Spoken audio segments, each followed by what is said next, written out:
বন্ধুরা, আপনারা যদি রোহিত শর্মা ও বিরাট কোহলির একজন জাবরা ফ্যান হয়ে থাকেন তাহলে মন থেকে ভিডিওটিতে একটি লাইক অবশ্যই করবেন। শেষ টি-20 খেলে ফেললাম, নবীন প্রজন্ম তৈরি, ট্রফি জিতে বিরাট মঞ্চ ত্যাগ, চোখের জলে বিদায় জানালেন ক্রিকেটকে। কি পুরো ঘটনা বিস্তারিত জানাবো বন্ধুরা, তার আগে ভিডিওটি পুরো দেখো এবং চ্যানেলে নতুন এসে থাকলে চ্যানেলটিকে সাবস্ক্রাইব করবে। বিশ্বজয়ের মঞ্চে দাঁড়িয়েই আন্তর্জাতিক টি-20 থেকে অবসরের ঘোষণা করে দিলেন ভারতের সর্বকালের অন্যতম সেরা ব্যাটার বিরাট কোহলি। 2024 টি-20 বিশ্বকাপের ফাইনালে দক্ষিণ আফ্রিকাকে 7 উইকেটে হারিয়ে টিম ইন্ডিয়ার ঐতিহাসিক জয়ের পর কিং কোহলি আন্তর্জাতিক টি-20 ফরম্যাট থেকে অবসর ঘোষণা করে দিয়েছেন।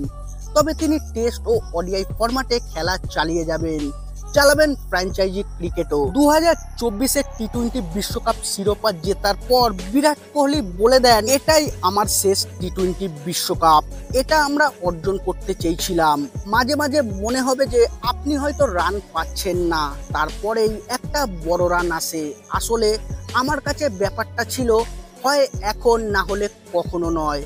একদিন পারফর্ম করলাম আর এটা কাজে এলো দলে। তখনও কোহলির ইঙ্গিত পুরো পরিষ্কার না হওয়ায় সঞ্চালক হর্ষা ভোগলে আবার প্রশ্ন করলেন। কোহলি পরিষ্কার বলে দেন, ভারতের হয়ে এটাই ছিল আমার শেষ টি-20 ম্যাচ। চেষ্টা করেছি দলের যতটা সম্ভব অবদান রাখার, পরিস্থিতিকে সম্মান দেখিয়ে খেলার চেষ্টা করেছি। আমরা কাপটি জিততে চেয়েছিলাম, সেটা পেরেছিও। এখন সময় টি-20 ক্রিকেটে পরবর্তী প্রজন্মকে এগিয়ে নিয়ে যাওয়ার। দারুণ কিছু খেলোয়াড় আছে যারা দলকে সামনে এগিয়ে নিয়ে যেতে পারবে। পাওয়ার প্লের মধ্যেই রোহিত শর্মা, ঋষভ পান্ত, সূর্যকুমার যাদবের উইকেট হারিয়ে ভারত যখন কোণঠাসা, তখন দলের হাল ধরেন বিরাট কোহলি। সঙ্গে যোগ্য সঙ্গ দেন আকসার প্যাটেলও। আকসার 31 বলে 47 করে নিজের ভুলে রান আউট হলেও বিরাট হাল ধরেন। তিনি 48 বলে হাফ সেঞ্চুরি পূর্ণ করেন। 50-এর গন্ডি টপকানোর পরেই হাত খোলেন তিনি। 59 বলে 76 রানের ইনিংস খেলে দলকে চ্যালেঞ্জিং স্কোরের দিকে নিয়ে যান।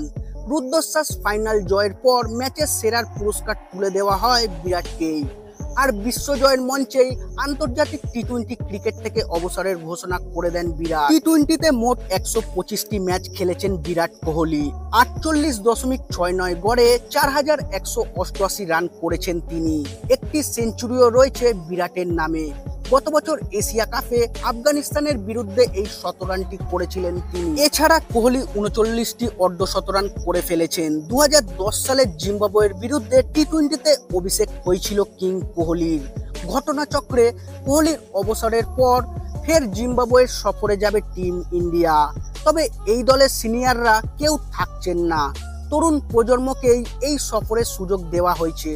যাই হোক, ভারতীয় টি-20 ক্রিকেটের ইতিহাসে দাঁড়িয়ে পড়ল বিরাট অধ্যায়।